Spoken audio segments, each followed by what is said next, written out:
Hello student. आज का हमारा टॉपिक है क्रिया। क्रिया इसमें हम देखेंगे सकर्मक क्रिया और अकर्मक क्रिया। तो क्रिया पहले हम ये जान लेते हैं कि क्रिया होती क्या है। किसी शब्द से किसी कार्य के होने, करने अथवा किसी स्थिति का बोध हो उसे क्रिया कहते हैं। अगर सरल शब्दों में कहा जाए तो किसी चीज का होना, किसी कार्य का होना क्रिया कहलाता है। क्रिया मुख्यतः दो होती हैं, सकर्मक क्रिया और अकर्मक क्रिया। अब हम यहाँ देखते हैं जैसे सकर्मक क्रिया क्या है और अकर्मक क्रिया क्या है। पर इससे पहले हम देख लेते हैं कि इन क्रियाओं के अलावा कुछ उपभेद भी होते हैं क्रियाओं के, जैसे कि सहायक क्रिया, प्रेरणार्थक क्रिया, पूर्वकालिक क्रिया, संयुक्त क्रिया। ये क्रियाओं की, ये जो चारों हैं, ये क्रियाओं के उपभेद हैं। पर क्रिया होती सिर्फ दो प्रकार की है, सकर्मक और अकर्मक। अब ये सकर्मक अकर्मक क्रिया क्या होती है। सकर्मक का मतलब है, ध्यान से देखिएगा, सकर्मक यानी स का मतलब है साथ में, कर्म कर्मक यानी कि कर्म के साथ, यानी कर्म के साथ जो क्रिया होती है वो सकर्मक क्रिया कहलाती है।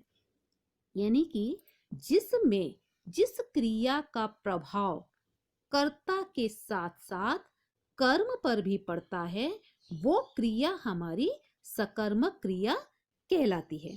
यानी क्रिया के साथ साथ जिसका प्रभाव कर्म के, जिस क्रिया का प्रभाव कर्म पर पड़ता है वो क्रिया हमारी सकर्मक कहलाती है।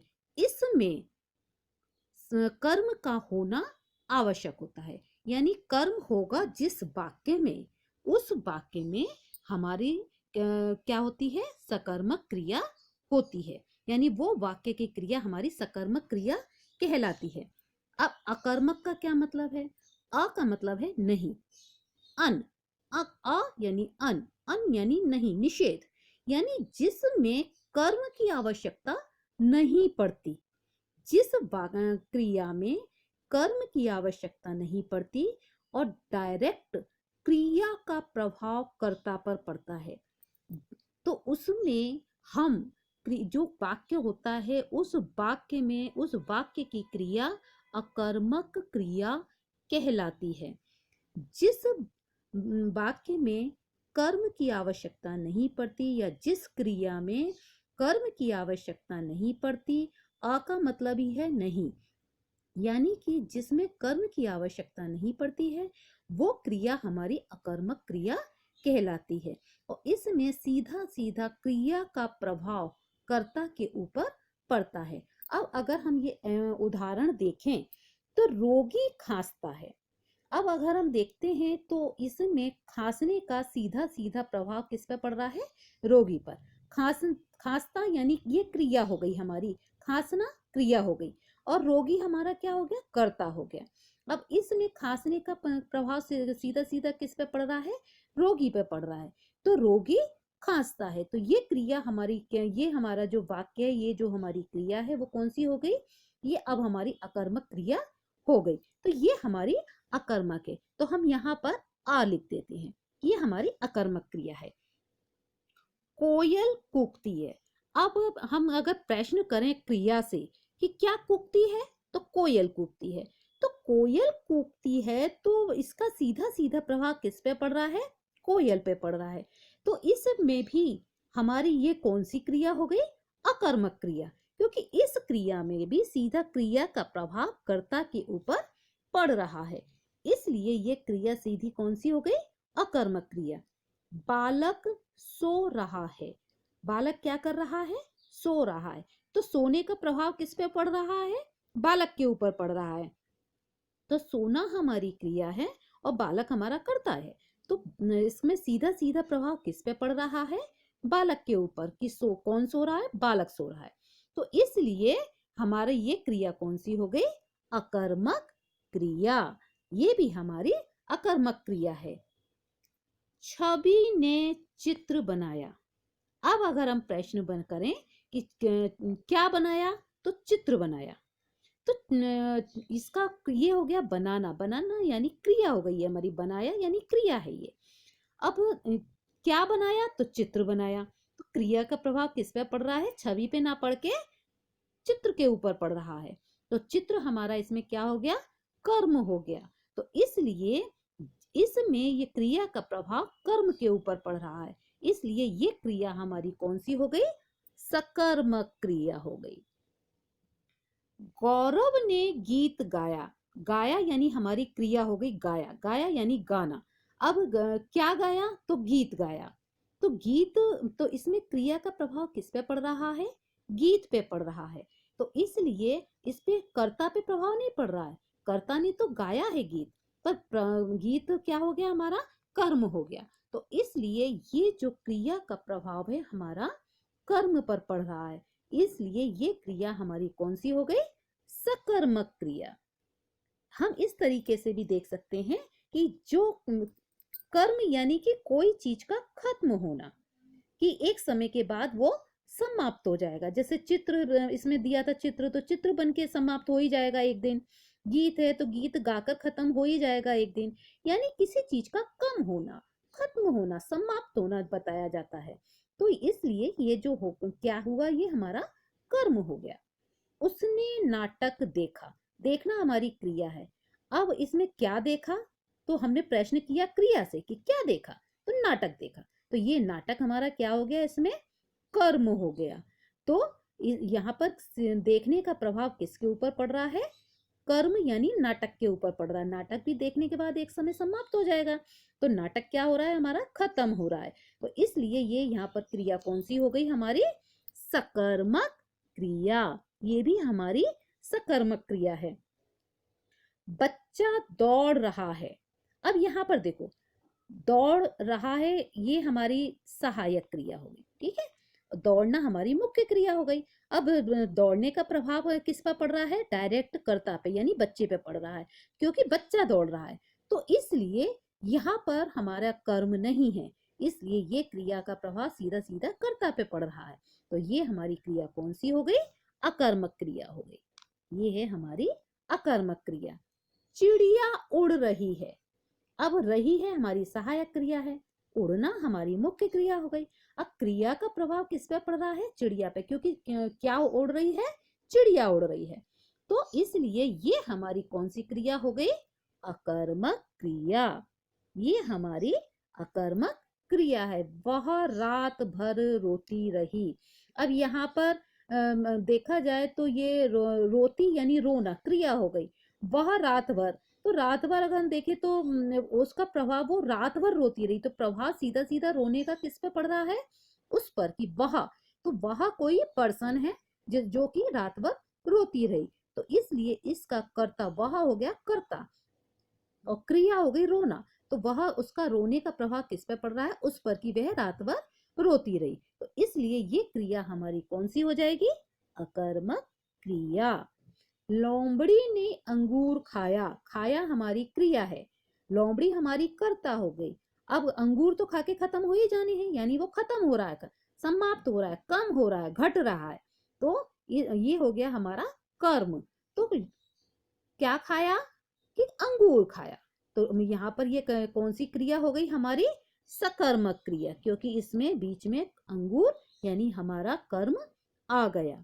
रवि ने शशि को मारा, तो किसको मारा, तो शशि को मारा। किसने, कि रवि ने। तो रवि हमारा कर्ता है, मारना हमारी क्रिया हो गई, और शशि हमारा क्या हो गया, कर्म हो गया। तो किसको मारा, यानी कि शशि को मारा। तो इसलिए ये क्रिया हमारी कौन सी हो गई, सकर्मक क्रिया। अब जैसे कि ये है, समीर कार से ऑफिस गया। तो किससे गया, वो कार से गया। कहाँ गया, ऑफिस गया। तो यहाँ पर हमारा कर्म क्या हो गया, कार। तो और गया हमारी क्रिया हो गई, और समीर तो करता है। तो ये हमारी कौन सी क्रिया हो गई, यहाँ पर ये गया हमारी कौन सी क्रिया है, सकर्मक क्रिया। कौवे ने पानी पिया, अब पानी पिया, पानी यानी कम हो रहा है पानी, तो पिया यानी क्रिया हो गई, कौवा यानी कर्ता, और पानी यानी कर्म। तो ये हमारी कौन सी क्रिया हो गई? सकर्मक क्रिया। चीता तेज दौड़ता है। अब चीता जो कर्ता हो गया, दौड़ना हमारी क्रिया है। तेज यानी वो जो चीता है वो तेज दौड़ रहा है, तो इसका सीधा प्रभाव दौड़ने का किस पे पड़ रहा है? चीता पर। तो इसलिए ये हमारी क्रिया कौन सी हो गई? अकर्मक क्रिया। कृष्ण बांसुरी बजाता है, तो बजाना क्रिया है हमारी इसमें। कृष्ण हमारा कर्ता हो गया और बांसुरी, तो इसमें बजाने का प्रभाव किस पे पड़ रहा है? बांसुरी पे पड़ रहा है, कृष्ण पे नहीं पड़ रहा है। कृष्ण तो बजा रहा है, तो बांसुरी पर प्रभाव पड़ रहा है। इसलिए ये हमारी कौन सी क्रिया हो गई? सकर्मक क्रिया। लालू ने चारा खाया। अब चारा जो है खाया, कम हो रहा है चारा, तो इसलिए खाया हो गई हमारी क्रिया। चारा हो गया हमारा कर्म और लालू हमारा कर्ता, तो यहाँ पर चारा जो है खत्म हो रहा है, तो इसलिए ये हमारा कर्म है। तो यहाँ पर हमारी क्रिया कैसी हो गई? सकर्मक क्रिया। राहुल घूम रहा है। राहुल घूम रहा है यानी कि इसमें सीधा सीधा घूमने का प्रभाव किस पे पड़ रहा है? राहुल पे पड़ रहा है, तो इसलिए राहुल हमारा क्या हो गया? कर्ता हो गया। घूमना हमारी क्रिया हो गई, तो इसलिए इसका सीधा प्रभाव राहुल पे पड़ने के कारण ये क्रिया हो गई हमारी अकर्मक। कुत्ता हड्डी चबाता है। हड्डी चबाता है यानी कि वो हड्डी कम हो रही है। चबाना हमारी क्रिया है, कुत्ता हमारा कर्ता है और हड्डी हमारी कर्म हो गई। तो यहाँ चबाना जो है वो क्या हो गया? हमारा क्रिया हो गई। तो यहाँ पर हड्डी खत्म हो रही है, इसलिए यहाँ पर हमारी क्रिया हो जाती है सकर्मक। राधा मूर्ति बनाती है, यानी मूर्ति बनाती है यानी मूर्ति एक दिन बनकर समाप्त हो जाएगी, और बनाना यानी क्रिया हो गई, राधा हमारी कर्ता हो गई। तो इसमें हमारा क्रिया कौन सी आएगी? ये सकर्मक क्रिया। वह पढ़ता है। अब ये देखते हैं हम, वह पढ़ता है। पढ़ता है यानी उसका पढ़ने का प्रभाव सीधा सीधा कर्ता पे पड़ रहा है, इसलिए ये हमारी क्रिया हो गई अकर्मक। पर अगर ये ऐसा होता, वह पढ़ाता है, पढ़ाता है, तो वो हमारी क्रिया सकर्मक होती, क्योंकि उसका प्रभाव पढ़ाने पर पड़ता था, यानी कोई दूसरा उस चीज को पढ़ रहा था, तो इसलिए वो हमारी क्रिया सकर्मक हो जाती। पर यहाँ पर पढ़ना लिखा हुआ है कि वह पढ़ता है, इसलिए ये क्रिया हमारी अकर्मक है। पक्षी उड़ रहे हैं, उड़ रहे थे।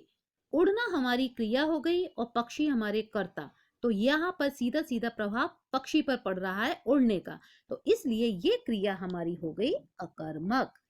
अब जैसे सकर्मक और अकर्मक क्रियाओं की पहचान हम कैसे करें?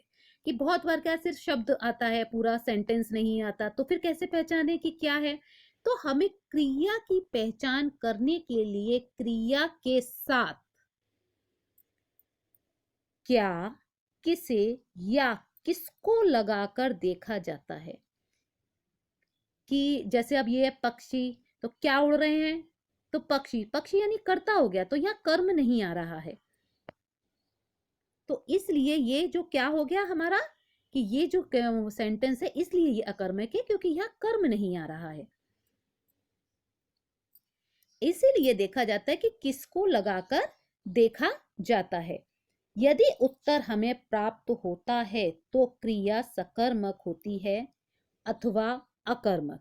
अगर हमें उत्तर मिल जाता है तो क्रिया हमारी सकर्मक होती है, वरना अकर्मक। अब जैसे कि बच्चा खाता है, हम प्रश्न करते हैं बच्चा क्या खाता है, तो हमारा उत्तर खाता है, तो खाना यानी क्रिया है, तो खाना कुछ तो वो खा ही रहा होगा, फल खा रहा होगा, मिठाई खा रहा होगा, खाना खा रहा होगा, नाश्ता खा रहा होगा, कुछ ना कुछ तो वो खा ही रहा होगा, है ना। तो इसलिए ये खाना जो क्रिया हो गई वो हमारी सकर्मक हो गई, क्योंकि वो बच्चा है, भले ही इसमें कर्म नहीं दिया है, पर वो बच्चा जो खा रहा है कुछ ना कुछ तो खा ही रहा है ना, तो इसलिए ये खाना जो क्रिया है हमारी, वो हमारी सकर्मक क्रिया कहलाती है। अब जैसे कि राम दौड़ रहा है, क्या दौड़ रहा है? हमने प्रश्न किया, प्रश्न ही नहीं बनता, क्योंकि राम दौड़ रहा है तो क्या दौड़ रहा है, तो इसमें कोई प्रश्न ही नहीं बनता। अतः ये जो क्रिया, इसका सीधा सीधा प्रभाव दौड़ने का किस पे पड़ रहा है? राम पर, तो इसलिए कोई प्रश्न ही नहीं बनता, है ना। तो प्रश्न नहीं बनता, इसलिए ये जो क्रिया है वो कौन सी हो गई हमारी? अकर्मक। वह हंसता है, ये हमारी अकर्मक क्रिया है। लेकिन वह हंसाता है, ये हमारी सकर्मक क्रिया है, क्योंकि प्रश्न करने पर हमें उत्तर प्राप्त होता है। वह हंसाता है तो वह किसको हंसाता है? वह दर्शकों को हंसाता है, वह हमको हंसाता है, वह आपको हंसाता है, वो किसी को भी हंसा सकता है। तो इसलिए वो किसको हंसाता है? तो वो दूसरों को हंसाता है, जिसमें बच्चे भी हो सकते हैं, दर्शक भी हो सकते हैं, हम भी हो सकते हैं, तुम भी हो सकते हो, कोई भी हो सकता है। तो इसलिए इसमें हमें उत्तर प्राप्त होता है कि वह किसको हंसाता है, कि तो वह दूसरों को हंसाता है। इसलिए ये जो हंसाना क्रिया है हमारी, वो हमारी क्रिया सकर्मक है। पर अगर ये आता है कि वह हंसता है, ये क्रिया हमारी अकर्मक है, पर हंसाता है ये क्रिया हमारी सकर्मक है। उम्मीद करती हूँ आपको ये मेरा वीडियो पर समझ में आया होगा। क्रिया और अकर्मक क्रिया और सकर्मक क्रिया आपको मेरी समझ में आई होगी। अगर कुछ इसमें समझ में आपको नहीं आता है तो आप प्लीज़ मुझे कमेंट्स करके बता सकते हैं। अगर आपको ये वीडियो पसंद आया हो तो आप मेरे चैनल को सब्सक्राइब कीजिए, लाइक कीजिए और शेयर कीजिए।